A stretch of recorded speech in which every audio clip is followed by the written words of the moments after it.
You don't know where I'm going, but if you show up, I'm calling the cops. I just realized the whole video was filmed in super wide mode. I'm sorry.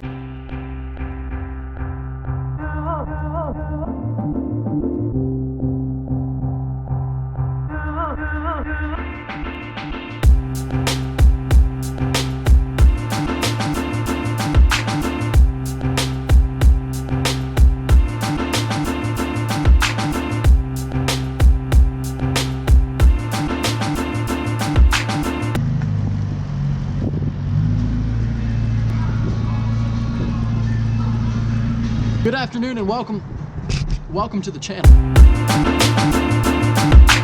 It was a really nice day. It was not very warm, but it was sunny, and I just got done filming a video with Nick that will be live tomorrow, so definitely tune in for that tomorrow night. Hopefully the wind noise isn't too bad. It feels a little bit breezy. Would you look at that? Speak of the devil, and he shall appear. Just got done filming with him a second ago. JK recovery team, by the way. Why don't you quit following me around?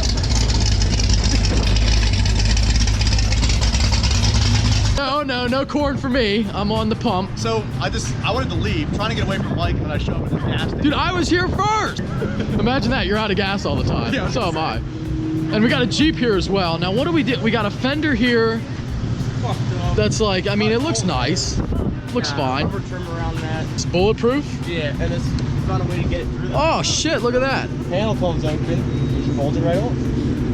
Oh, that's for ventilation. Aerodynamics, right? Yeah. Oh man, you can always run into everybody at Sheets. It's like the meeting place here in PA. We don't have a lot to do. In car vlog today, something different. And I guess we'll be nice and say goodbye to Nick. See you, buddy. Bye, finally. Stay safe. Dude, if you don't know where I'm going, but if you show up, I'm calling the cops. See you, buddy.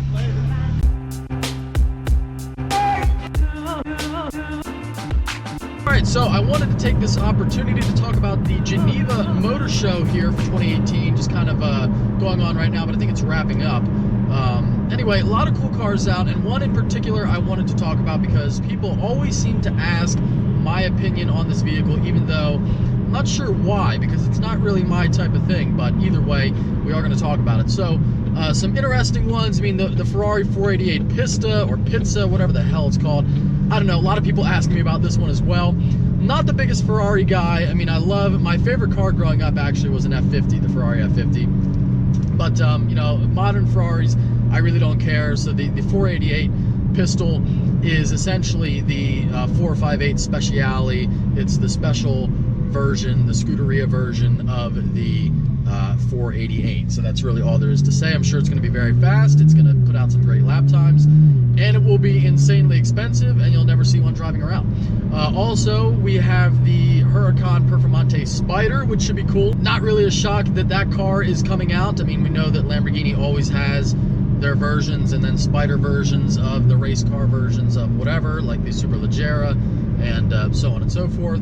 That should be a very cool car. The Performante is in my opinion very impressive. I love the fact that it's so fast, and yet it still uses a naturally aspirated V10. So that car is very cool. If I didn't have a McLaren and I was in the market, it would be between a 720 and a Performante. Let me know in the comments below which one you would choose. We also have the BMW M8 Coupe concept, which should be cool. I mean, I've always loved the old BMW 8 was always a cool car. It'd be cool to have another one. And what else have we got? Oh, the Senna GTR, I think it was, or the McLaren Senna GTR. That car is going to be insane. The P1 GTR is nuts. It currently holds the production car lap record on the Nürburgring, although even though I love McLarens, I kind of don't feel like that counts because they made so few GTRs, P1 GTRs, that I don't know if you can really call it a production car. And I mean, it is road legal, but it's sort of not really road legal. I don't know.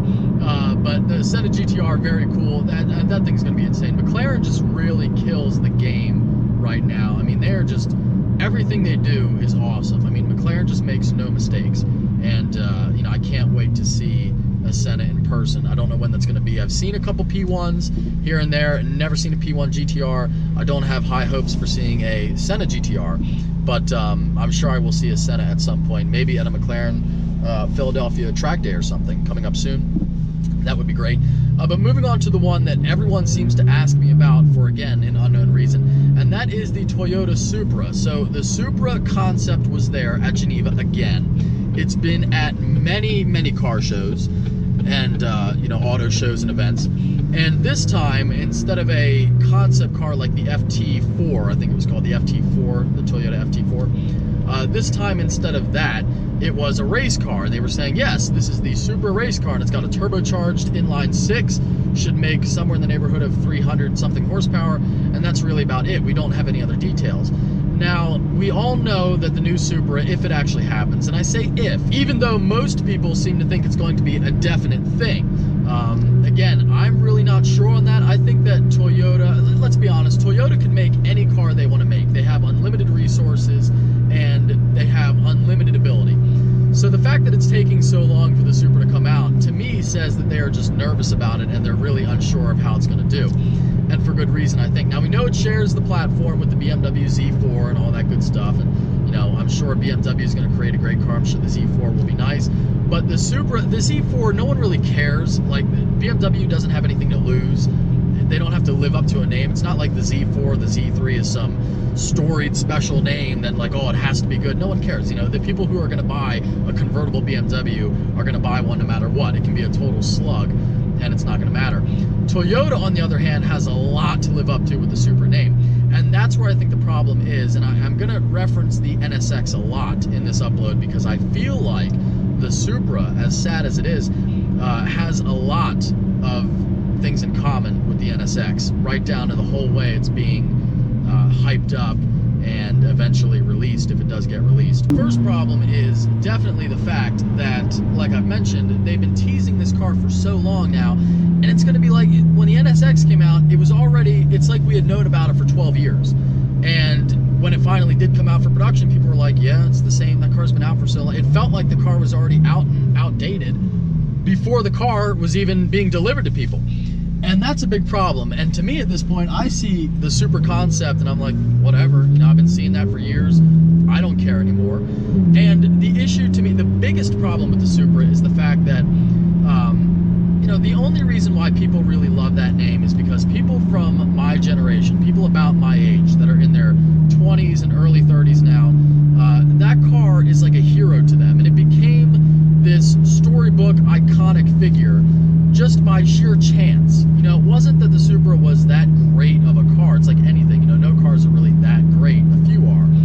But it happened to be in a bunch of movies, mainly Fast and Furious, and it got this cult following and people really love it. But people aren't in love with the Supra name, and they're not even in love with, you know, the Toyota brand for building it. They're in love with that one Supra, the rounded one, the MK4, I think it is. Now again, I'm not, if that's wrong, you know, don't hound me on that. I'm not the biggest tuner car guy. But I think it's the MK4 Supra that everyone loves, the Gen 4 Supra, the rounded one with the big wing. That's what everyone loves. And the proof of that is the fact that there's a Supra before that, the older, you know, square one from the 80s. Nobody gives a fuck. You can get them on Craigslist for like $1,000. No one cares. And yet the MK4 is like 50 or 60 grand for a clean one. So that says to me, it's not that people really love the Supra name, and it's not like there's a big following behind the Supra as a whole. It's that people just happen to love that one, the MK4 Supra.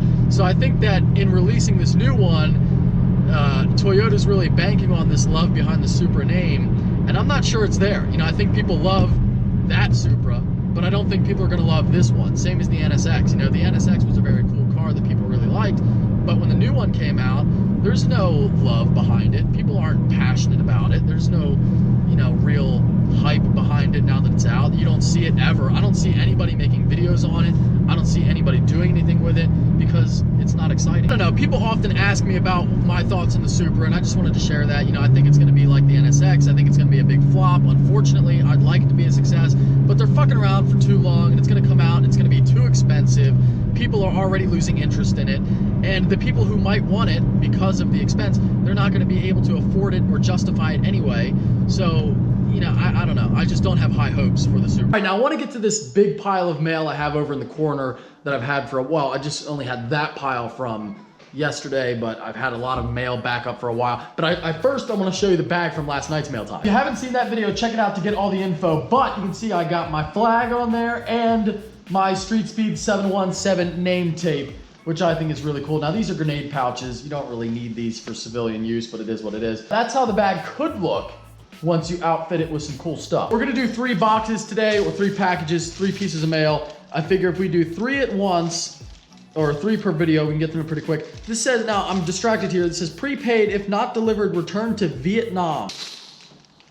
Anthrax. It's a baby toy. It's a little elephant, like what in the fuck? So we got this all wrapped up. Let's see, what do we got in here? What do we got? This is a Chick-fil-A cow and a pair of Chick-fil-A sunglasses. Now that I have not seen before, Chick-fil-A. And Chick-fil-A has been in the vlog a lot recently. Maybe they've seen it. Mike, my name is Will. I live in Asheville, North Carolina in the Smoky Mountains. Long time watcher of your channel. I've really enjoyed your stuff ever since. If you wouldn't mind plugging something for me, I started a channel of my own, which is simply called William Charles. I'm getting into photography and videography. This is not a Chick-fil-A franchisee. It's a person who just also loves Chick-fil-A, but I'll take it. His Instagram and Facebook is William Charles Photography. Thanks for the Chick-fil-A. This, I really have no idea what this is. I mean, it looks like kind of a drive shaft. It says Fireball Racing on it. Fireball Racing, your high performance drag race specialists. Evan, 20 years old from Central California, been subscribed to for about a year now. Currently, I work at our family business fabricating ATV and UTV suspension. Makes sense, it's for that. In this box, you'll find a steering stem that we build for your Raptor. It is a standard length stem with a billet aluminum top that we machine. Our company is called Fireball Racing. You can find us on Facebook and Instagram at Fireball_Racing. Thank you very much, Evan. And again, their company is Fireball Racing. I will have to get that installed on the Raptor. Best of luck to your YouTube channel, which is called, he doesn't have one yet, but he's looking to start one. So I would say, I would encourage you to do so. That's really all I got for you today. I'm wearing my ugly Christmas sweater, pretty cool, I think. And make sure you check out tomorrow night's upload. It's gonna be all kinds of racing fun in the McLaren. And I just talked to Cooks today, and we are looking at doing a catless setup for the McLaren along with a tune. Info on that coming very soon. But this car is about to become a fire-breathing English muffin monster. If you enjoyed the upload, give it a big thumbs up. If you are stopping in for the first time, please subscribe. Take care. Have a great day.